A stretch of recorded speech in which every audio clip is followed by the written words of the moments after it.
My mother-in-law went on a rant when she heard we were adopting. She said she couldn't bear the idea of Nancy's biological child being her first grandchild. She even suggested divorcing my husband and then adopting, or sending the child to foster care. But I'm Nancy, and I won't abandon my brother-in-law's child just to please her. So fine. I'll do what she wants. I'm 45 years old and recently moved to the countryside, where I used to live as a child. With remote work being so common now, I can live wherever I want. My allergies were awful in the city, but they've calmed down here with the cleaner air. Country life might not be for everyone, but it suits me just fine. Sure, the nearest supermarket is far and the houses are spread out, but I love the open space. I used to think city life was a pain when I was in my late 20s. Back then, I had just married Ken, and we were really close. But there was a big problem. Ken's mom was way too attached to him. It makes sense, since he's her only child. She'd call his work just to talk to him, and she'd hassle his girlfriends like crazy. She did a lot of weird stuff out of love for her son. Ken was really bothered by her when we were dating. He kept me a secret from her to protect me from what he called the evil queen. He was worried she'd treat me like she treated his exes. But once we got married, I couldn't stay hidden. Ken finally told her about me, and her reaction was intense. I heard her on the phone saying, "Let me meet her. If she's no good, I'll put her in her place." She must have felt shocked. She thought her son was all hers, and then suddenly there's a new woman he wants to marry. Why did I marry a man with such a mother? Simple. I loved him. That was the only reason. When I was sick, he'd take care of me, making me porridge and shedding tears at sappy movies. He even helped lost kids find their parents, even if it meant being late for our plans. He might not always seem competent, but deep down, he's really kind. That's what I adore about him, and why I wanted to be with him. So, no matter how difficult his mother might be, I was ready to face her. Loving couples overcome obstacles, and in the end, they live happily ever after. That's the classic tale. But don't worry. When I met her for the wedding, she immediately threw a vase at me, shouting, "You thief cat." Can you believe people actually say thief cat? I was prepared, but her attack caught me off guard. A woman who never acknowledged me during our dating days didn't seem fit to judge. My son deserves someone better. I won't accept an orphan as my daughter-in-law, she went on. Yes, it's true. I don't have parents. My dad passed when I was in high school and my mom died when I was 20. I don't come from any special background, and by the time you hit your 40s or 50s, most people have lost their parents.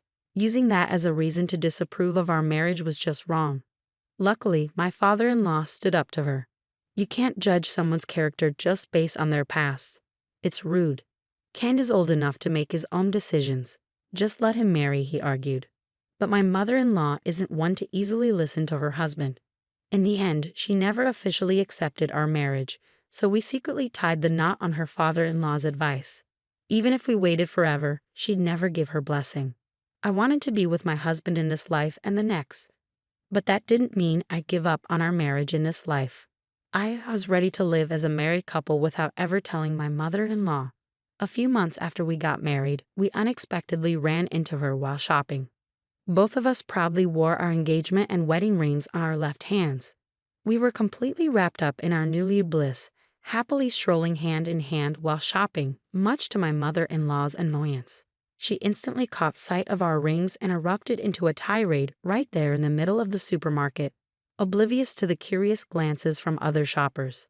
It turned out she'd been told by my father-in-law that we had called off our marriage and broken up. Neither my husband nor I knew about this story. Apparently, my father-in-law had shared it on his own. Feeling betrayed by both her husband and her son, my mother-in-law was livid. While I understood my father-in-law's intention to protect us, I couldn't help but regret not coordinating our story better to avoid such an easily uncovered lie. It must have hurt her deeply to be deceived in such a way. Her grip on my husband tightened, and despite his attempts to distance himself, she refused to let go.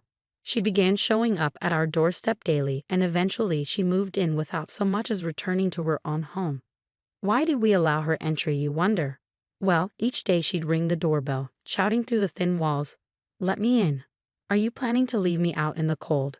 We had no choice but to let her in, at least temporarily. We attempted to remove her from our home several times, but she would always go to the police, claiming, "My son and his wife kicked me out."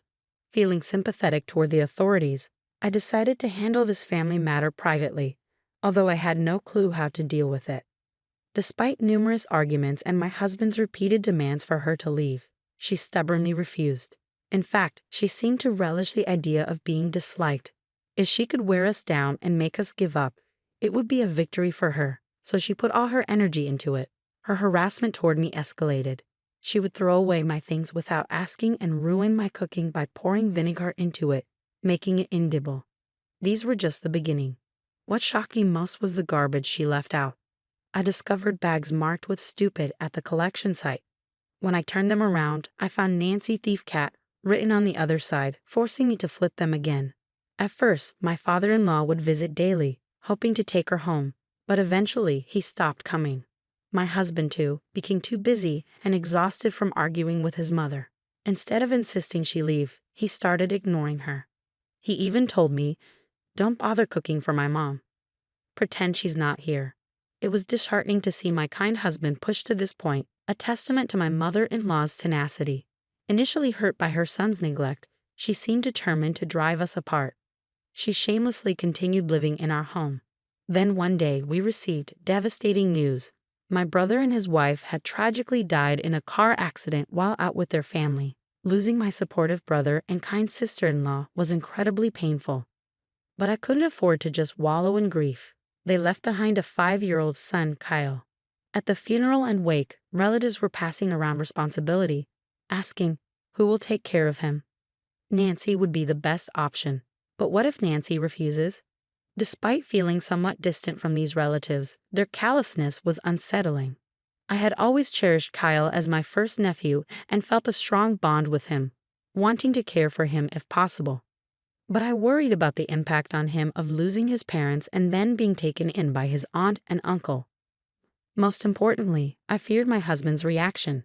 However, before I could even broach the subject, my husband said, "If Kyle doesn't mind, let's take him in ourselves."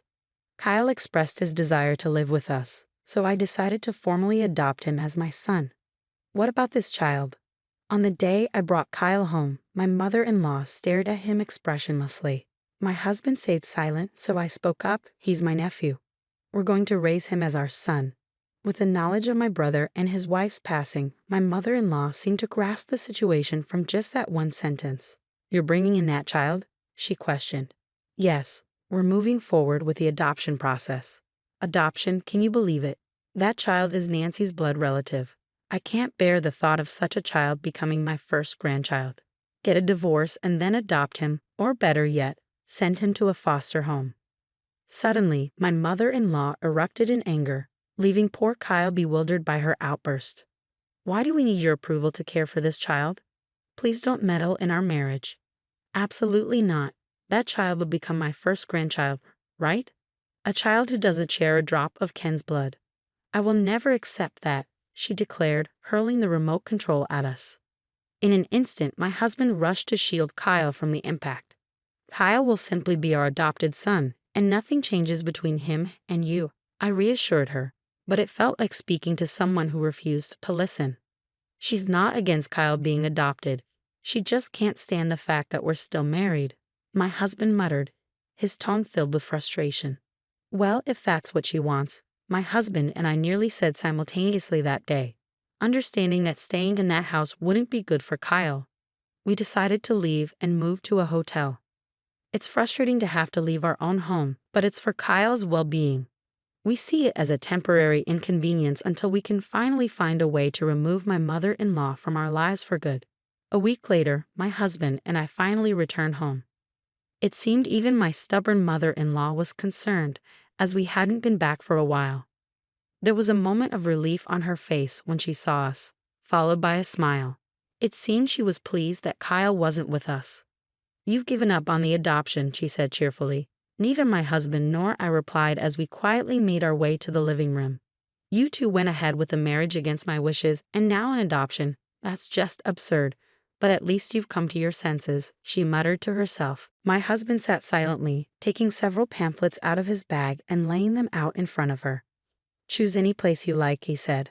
She was taken aback by the pamphlets and my husband's words. What's this? What do you mean? You told us to choose between divorce or a facility, correct? Well, we've chosen a facility for you, my husband and I said with sly smiles, causing her expression to stiffen. She looked at my husband in panic, but he responded coldly. Do you think we're joking? I'm dead serious. I'm only in my 60s. I can't go to a facility. And remember how you hid my belongings, despite me telling you not to. I added. She didn't know how to respond to my accusation. That was just a mistake. It's a sign of dementia, she stuttered. Also, you always make a mess of the room after I've tidied it up, my husband chimed in. Her expression tightened. I'm getting older, so that's not acceptable. It could be an early sign of dementia, losing the ability to tidy up or starting to collect junk. And Mom, you've been hoarding items from that pop star. Those are just useless junk, right? I remarked. Well, that's another sign of progressing dementia, my husband chimed in. As we confronted her, she burst out, What's gotten into you two? You gave us the choice between divorce or a facility, so we chose the facility. Right on cue, the doorbell rang. Looks like they're here, my husband said casually.